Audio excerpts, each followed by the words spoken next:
I'm a huge fan of the Puppet Master franchise. As you can see, I even have my own replicas of Blade and Pinhead, two of the most iconic puppets from the film franchise. However, we're going to be talking about Torch, perhaps my favorite puppet from the film series. Sorry, guys.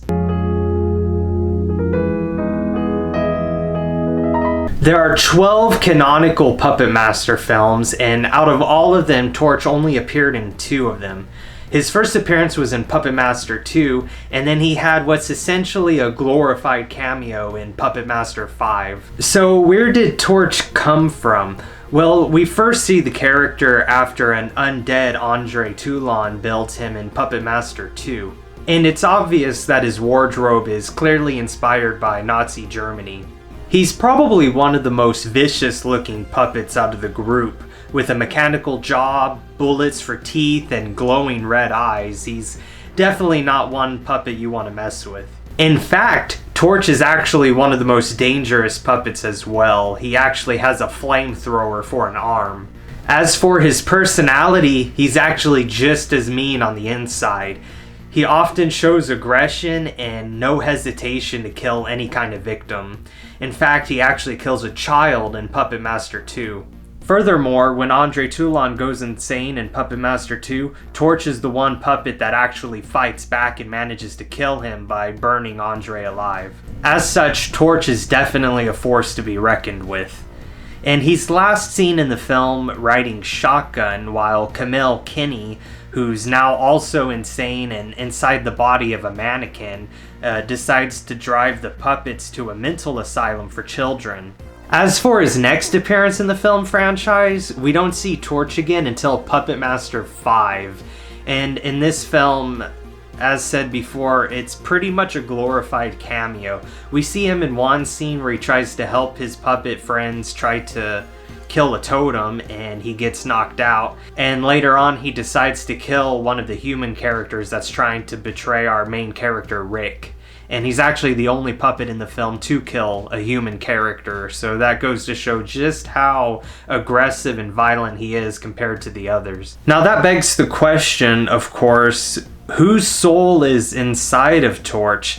All of the other puppets in the films have little backstories, and we learn that they are friends of Andre Toulon, or as for Leech Woman, his own wife. So whose soul is inside Torch? Well, that was actually a mystery for many years until Action Labs came out with their own Puppet Master comic book series. These books tried to answer a lot of questions about the film franchise, and that includes the identity of Torch. The comics, which are still considered canon as of this video, reveal that Torch is actually the son of Andre Toulon. His name's Eric Toulon, which might be an explanation for Andre's alias in Puppet Master 2, where he calls himself Eric Cheney. And it turns out that Eric was actually a member of the Hitler Youth. Yeah, he became very resentful of his parents, Andre and Elsa, and when Andre attempted to flee to America shortly after the events of Puppet Master 3, Eric cornered him and nearly killed him until Blade came to his rescue. And it wasn't until much later during Puppet Master 2 that Andre finally got an opportunity to resurrect his son. Although Eric's story doesn't end there, we actually become quite familiar with his character, or at least his personality, as the comic series goes on. For example, all of the puppets in the comic book series at one point get new human bodies.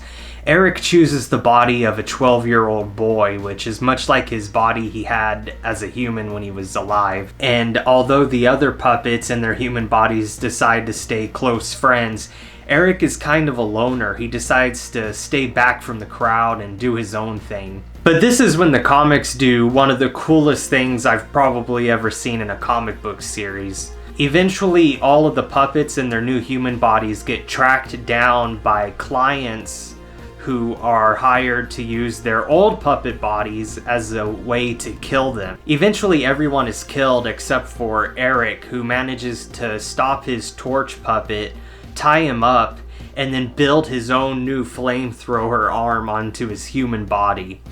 He tracks down the clients that are in the midst of possessing these puppets to kill his friends, and manages to burn them all alive.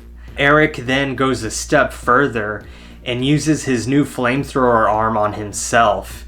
He commits suicide and sends his own soul to the underworld, where he meets Anapa, the son of Sutek, who is the villain in Puppet Master 4 and 5. There, he makes a deal with Anapa to bring him and all of his friends back to life in their original puppet bodies, and Anapa proceeds with the deal, and Torch effectively saves his friends. Obviously, these comics gave fans a chance to familiarize themselves with all of the puppets, but getting to see Torch in a way that fans never did before, it really changes the way you look at the character in hindsight.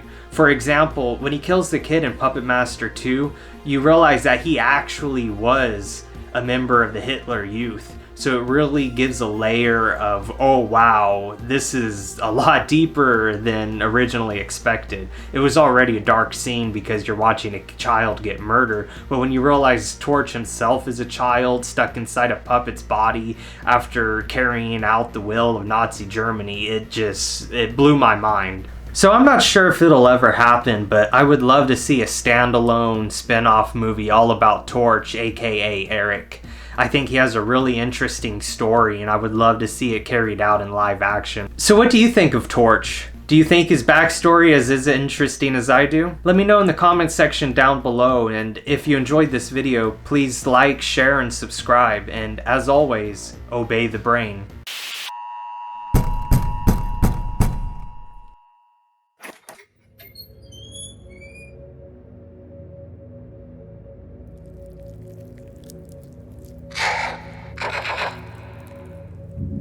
Obey the brain.